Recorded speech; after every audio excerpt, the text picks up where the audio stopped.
Subscribe गर्नुस् technical दाजु YouTube च्यानललाई, बेल आइकनमा दबाउनुस् नयाँ भिडियो सबैभन्दा पहिले हेर्नका लागि। यदि तपाई कुनै पनि व्यक्तिको लोकेसन ट्रेस गर्न चाहनुहुन्छ, एक्जाम्पलको लागि तपाईको श्रीमती कहाँ गइन्, तपाईको श्रीमती कुन ठाउँमा घुमिरहेछिन्, तपाई आफू बसेको ठाउँबाट तपाईँ हेर्न चाहनुहुन्छ, अथवा तपाईको गर्लफ्रेन्ड कहाँ गइन्, तपाईको छोराछोरी कहाँ घुम्दैछन्, कुन ठाउँमा गए, कुन फिल्म हलमा पसे, कुन पार्कमा छन्, कुन होटलमा छन्, अथवा कुनै ठाउँमा घुम्न गएको छन् भनेर तपाईँ हेर्न चाहनुहुन्छ भने तपाईले भिडियो पुरै हेर्नुपर्ने हुन्छ। तपाईले आफ्नो मोबाइल फोनबाट तपाईको श्रीमती, गर्लफ्रेन्ड अथवा तपाईको छोराछोरी अथवा तपाईको आफन्त कहाँ घुम्न गए तपाईले प्रत्यक्ष आफ्नो मोबाइल फोनबाट हेर्न सक्नुहुन्छ र तपाईले उनीहरुको लोकेसन ट्रेस गर्न सक्नुहुनेछ। तपाईले यो भिडियोमा आज कम्प्लिटली लोकेसन ट्रेसिङको बारेमा सिक्न सक्नुहुनेछ। सबैभन्दा पहिले तपाईले यस गर्नको लागि तपाईले कुन व्यक्तिको लोकेसन ट्रेस गर्ने हो त्यो व्यक्तिको तपाईले मोबाइलमा सेटिङ गर्नुपर्ने हुन्छ। तपाईले आफ्नो मोबाइलमा के सेटिङ गर्नु पर्दैन, तपाईले कुन व्यक्तिको चाहिँ लोकेसन ट्रेस गर्ने एक्जाम्पलको लागि तपाईले श्रीमतीको लोकेसन ट्रेस गर्ने हो भने तपाईले आफ्नो श्रीमतीको मोबाइलमा सेटिङ गर्नुपर्ने हुन्छ। तपाईले आफ्नो मोबाइल श्रीमतीको मोबाइल लिएर तपाईले विभिन्न प्रकारको सेटिङ गर्नुपर्ने हुन्छ। तपाईले यो भिडियोमा सबै सेटिङ गर्न सिक्न सक्नुहुनेछ। तपाईले आफ्नो मोबाइल फोन तपाईले नभएर आफ्नो श्रीमतीको मोबाइल फोनमा तपाईले गुगल म्याप भन्ने तपाईले एप पाउन सक्नुहुन्छ। तपाईले यो एप ओपन गर्नुपर्ने हुन्छ। तपाईले यसलाई डाउनलोड गरेर राख्नु पर्दैन आफ्नो मोबाइल फोनमा, यो डिफल्ट रूपमै हुन्छ। तपाईले यसलाई ओपन गर्नु होला। त्यसपछि तपाईले यहाँनिर पाउन सक्नुहुन्छ लेफ्ट साइडमा अप्सन, तपाईले यहाँनिर क्लिक गरेपछि तपाईले देख्न सक्नुहुन्छ लोकेसन शेयरिङको अप्सन। तपाईले लोकेसन शेयरिङ भन्ने अप्सनमा क्लिक गर्नुपर्ने हुन्छ। त्यहाँ क्लिक गरेपछि तपाईले पाउन सक्नुहुन्छ यो अप्सन। तपाईले गेट स्टार्टेडमा तपाईले क्लिक गर्नुपर्ने हुन्छ। तपाईले यसमा धेरै सेटिङ गर्न पर्दैन। तपाईले यहाँनिर छ दुईटा अप्सन।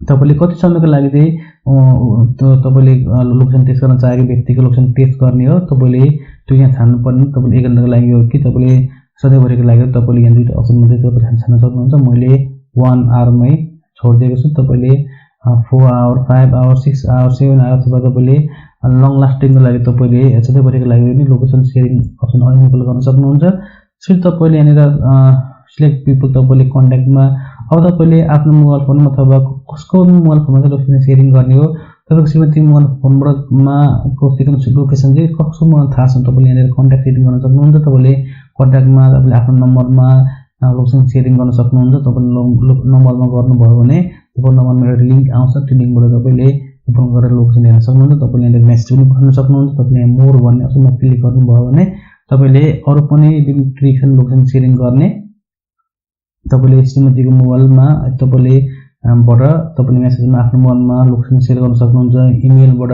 तपाईले आउटलुकबाट तपाईले स्काइपबाट तपाईले पोस्टबाट लोकेसन शेयरिङ गर्न सक्नुहुन्छ। मैले इमेल चुज गरेको छु तपाईले एक्जाम्पलको लागि। तपाईले अब आफ्नो श्रीमतीको मोबाइल फोनमा तपाईले आफ्नो इमेल आइडी एड गर्नुपर्ने हुन्छ। त्यसपछि तपाईको श्रीमतीको मोबाइल फोनबाट तपाईको मोबाइल फोनमा लोकेसन शेयरिङ हुन्छ। तपाईको श्रीमती कहाँ गइन् तपाईको मोबाइल फोनमा जानकारी हुन थाल्छ। यहाँ तपाईले क्लिक गर्नुपर्ने हुन्छ टर्न अनमा। त्यसलाई सेभिङ भएर तपाईले केही समय वेटिङ गर्नुपर्ने हुन्छ। यहाँनिर तपाईले सेटिङ गर्नुपर्ने हुन्छ। यहाँनिर तपाईले यसमा ओके गर्नुपर्ने हुन्छ। यो अप्सन आएपछि तपाईको मोबाइल फोनमा नआउन पनि सक्छ। तपाईको यदि कन्टिन्यू तपाईले गर्नुभएको छैन भने यहाँ तपाईले अब इमेल ओपन हुन्छ। यसमा तपाईलाई यो जुन मोबाइल सेटिङमा तपाईको श्रीमतीको मोबाइल हेर्नको लागि मानौ तपाईले अब यस मोबाइल फोनबाट तपाईले आफ्नो मोबाइल फोनको इमेल आइडीमा अथवा कन्ट्याक्टमा अथवा स्काइपबाट अथवा ब्लुटुथबाट कुनै पनि माध्यमबाट तपाईले एकपल्ट लिंक शेयरिङ गर्नुपर्ने हुन्छ। यो मोबाइलबाट लोकेसन शेयरिङको लिंक त्यसपछि हामीले अरु बेला सेटिङ गरिराख्नु पर्दैन।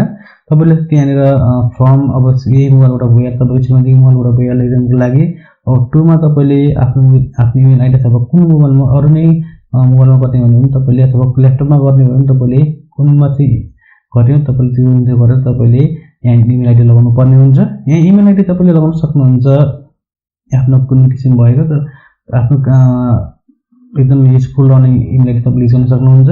तपाईले यसमा सेटिङ गर्नुपर्ने हुन्छ त्यति नै हो। तपाईले यसपछि लोकेसन शेयरिङ हुन थाल्छ। यो भिडियोमा तपाईले सिक्न सक्नुहुनेछ लोकेसन शेयरिङ गर्ने तरिका। तपाईले मैले अघि नै बताइहाले यसमा तपाईले आफ्नो श्रीमतीको गर्लफ्रेन्डको अथवा छोराछोरीको आफ्नो आफन्तहरुको मोबाइलमा तपाईले यो सेटिङ गर्नुपर्ने हुन्छ। तपाईले आफ्नो मोबाइल फोनमा के सेटिङ गर्नु पर्दैन। तपाईले आफ्नो मोबाइल फोनको इमेल आइडी मात्रै अथवा तपाईले ल्यापटपको तपाईको आफ्नो कुनै पनि इमेल आइडी तथा तपाईले कन्ट्याक्टमा पनि सेटिङ गर्न सक्नुहुन्छ। मैले यहाँनिर इमेल आइडी र यहाँनिर मैले दिएको छु मेसेज अब हाम्रो लोकेसन सेटिङ भएको छ। अब अर्को मोबाइलमा हेरौँ, यो अर्को मोबाइल हो जुनमा आएको छ मेसेज आइस्टार भन्ने जुन लोकेसन भन्ने नामबाट एउटा इमेल आएको छ। इमेलमा यहाँनिर गर्न सक्नुहुन्छ। गुगल म्यापको लोकेसन सेयरिङको यहाँनिर लिङ्क आएको छ, तपाईँले देख्नुहुन्छ। यो तपाईँले लिङ्कमा क्लिक गरेर अब कुनै पनि ठाउँको लोकेसन सेयरिङ गर्न सक्नुहुन्छ। तपाईँले आफ्नो श्रीमती कहाँ घुम्दैछन्, गर्लफ्रेन्ड कहाँ घुम्छन् भनेर तपाईँले यहाँ थाहा पाउन सक्नुहुन्छ। अथवा तपाईँ विदेशमा हुनुहुन्छ, तपाईँले विदेशमा हेर्नुभएको छ भने तपाईँले आफ्नो लोकेसन सेयर गर्न सक्नुहुन्छ, आफ्नो मोबाइलमै तपाईँले सेटिङ गर्न सक्नुहुन्छ। यहाँनिर तपाईँले अब यसमा क्लिक गर्ने बित्तिकै अघिको मोबाइल कहाँ छ त्यो मोबाइल फोनको लोकेसन यहाँ ट्रेस हुन्छ। त्यो मोबाइल जहाँ घुम्दा त्यही ठाउँमा गयो। अस्ति काठमाडौँबाट पोखरा गयो भने पोखरामा गएको पनि थाहा हुन्छ, पोखराबाट धनगढी गयो धनगढीमा पनि थाहा हुन्छ, धनगढीबाट नेपालगञ्ज गयो भने त्यहाँ पनि हामीलाई जानकारी हुन्छ। र कुनै पनि ठाउँ केही समय मात्रै हिँड्नु हुँदैन, त्यसरी हामीलाई प्रत्येकपल्ट त्यो लोकेसन हामीले हेर्न सकिन्छ कुन ठाउँमा गयो भनेर। एकदम युजफुल खालको ट्रिक तपाईँले प्रयोग गर्न सक्नुहुन्छ आफ्नो मोबाइल फोनमा। यहाँनिर हाम्रो अघि लिङ्कबाट यहाँ म्याप ओपन भएको छ। अब अहिलेको मोबाइल फोन कहाँ छ भन्ने कुरा हामीले यहाँ म्यापमा हेर्न सकिन्छ र त्यो व्यक्तिलाई हामीले लोकेसन ट्रेस गर्न सकिन्छ। तपाईँ विदेशमा हुनुहुन्छ, तपाईँलाई श्रीमती कहाँ घुम्नको निम्ति हेर्न मन छ भने तपाईँले यो भिडियोबाट यो टिक तपाईँले अप्लोड गर्न सक्नुहुन्छ। तपाईँले सेटिङ सबभन्दा पहिले कुन व्यक्तिको लोकेसन ट्रेस गर्ने तपाईँले गर्न सक्नुहुन्छ। यहाँनिर लोकेसन ट्रेस भएको छ। यहाँनिर तपाईँले मिलो देख्नुभएको छ, मिलो अप्सन। यो चाहिँ अघि हामीले सेटिङ गरेको मोबाइलको लोकेसन हो। यसरी तपाईँले कुनै पनि मोबाइल फोनको लोकेसन ट्रेस गर्न सक्नुहुन्छ। धन्यवाद छ तपाईँहरूले भिडियो हेरिदिनु भएकोमा। लाइक गर्न नबिर्सनु होला, सब्सक्राइब गर्न नबिर्सनु होला। धन्यवाद। जय नेपाल।